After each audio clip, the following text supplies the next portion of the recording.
जय महाराष्ट्र मित्रांनो. मॅनिफेस्टेशन ही जी संकल्पना आहे हे आपण कोणत्याही बाबतीमध्ये वापरू शकतो. आज 2 फेब्रुवारी आहे. जवळपास 20 लोकांनी ज्ञानेश्वरी घेतली. काल आपल्याला 10 जणांनी सकारात्मक प्रतिसाद दिला. आता ज्ञानेश्वरी वाचणे ही माझी कृती आहे मित्रांनो, पण ती कशी वाचली पाहिजे या संदर्भात काहीतरी विचार केला पाहिजे ना आपण. का आलो आंघोळ करून घाई गडबडीमध्ये आणि नंदी बैलागत आपलं वाचत बसलो, तसं नाही ना मित्रांनो. आता ज्ञानेश्वरी कशी वाचायची याच्यासाठी मॅनिफेस्टेशन मध्ये ज्या संकल्पना सांगितलेल्या आहेत त्याचा वापर करून कशी वाचतो मी ते तुम्हाला सांगतो. पटलं तर बघा, नाही तर सोडून द्या. पहिल्यांदा मित्रांनो लागतं आसन. कसं बसायचं ज्ञानेश्वरी वाचताना हे महत्वाचं आहे.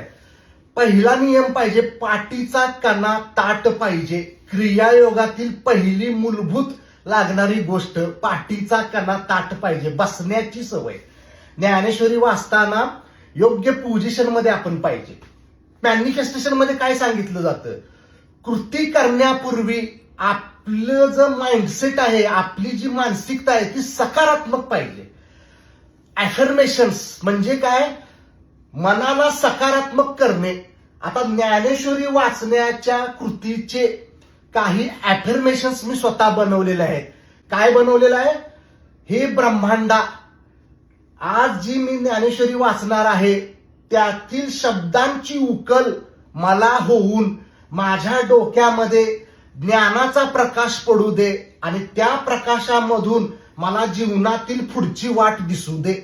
हे माझं अफर्मेशन्स. असं बोलून मी ज्ञानेश्वरी उघडणार. म्हणजे काय झालं, माझं मन ज्ञानेश्वरी वाचण्यापूर्वी सकारात्मक स्थितीमध्ये आलं. का तर मी काही अफर्मेशन्स म्हणले, सकारात्मक वाक्य मी स्वतःशी बोललो. मॅनिफेस्टेशनची कल्पना इथं वापरली. दुसरं काय, व्हिज्युअलायझेशन.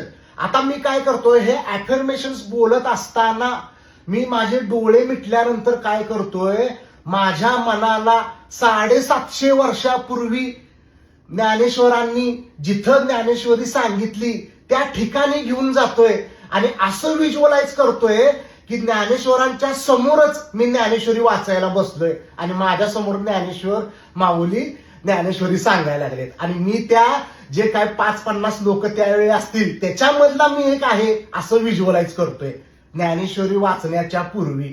येणं काय होतं मित्रांनो, ऍक्च्युली ज्ञानेश्वरी मी वाचणार ना त्याच्या पूर्वी माझ्या मनाची सकारात्मक स्थिती तयार होते.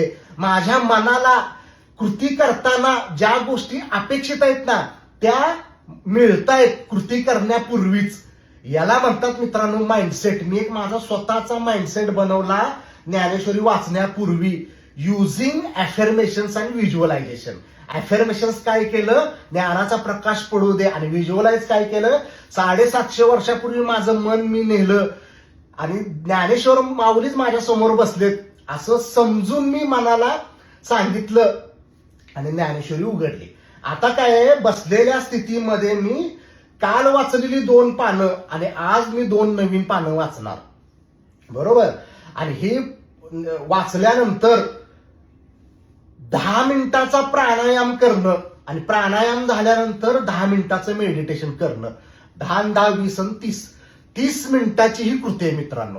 ह्या 30 मिनिटांमध्ये ज्ञानेश्वरी वाचून झाल्यानंतर, ध्यानधारणा झाल्यानंतर दिवसभरामध्ये मला जे काही चित्र दिसतं, मला जे काही वैयक्तिक जीवनामध्ये अनुभव येतात ते ज्ञानेश्वरीमध्ये जे काही लिहिलेलं आहे त्याच्याची सांगड घालतो. त्यातून जे मला विचार सुचतात, आता इथं विचार सुचणं महत्वाचं असतं, ते विचार सुचल्यानंतर त्यातून काही कृती मी करतो. उदाहरणार्थ तुमच्यासाठी रील बनवतो, त्यासाठी मला 4 पानं वाचावी लागतात आणि ते मॅनिफेस्टेशनच्या भाषेमध्ये तुम्हाला सांगतो आणि मग काय होतं त्याचा अर्थ आपल्याला समजतो. ज्ञानेश्वरी वाचली ना, पहिला जीवनामध्ये बदल काय घडला पाहिजे माहितीये का, वजन आटोक्यात येणार मित्रांनो. का तर आपलं बसण्याची पद्धत आपण सुधारतो. दुसरी गोष्ट, वाणी बदलणार, भाषा बदलणार, अतिशय सकारात्मक मन होणार. आणि तिसरी गोष्ट म्हणजे काय माहितीये का मित्रांनो, ज्या गोष्टी आजपर्यंत आपल्याला माहिती नाहीत अशा गोष्टी माहिती व्हायला सुरू झाल्यामुळं सेल्फ अवेअरनेस, स्वतःबद्दलची जाणीव किंवा स्वतःला समजून घेण्याची प्रक्रिया आहे ना ती जलद गतीनं होणार आणि मग आपल्याला समजणार की मी काय केलं पाहिजे पुढे. धन्यवाद.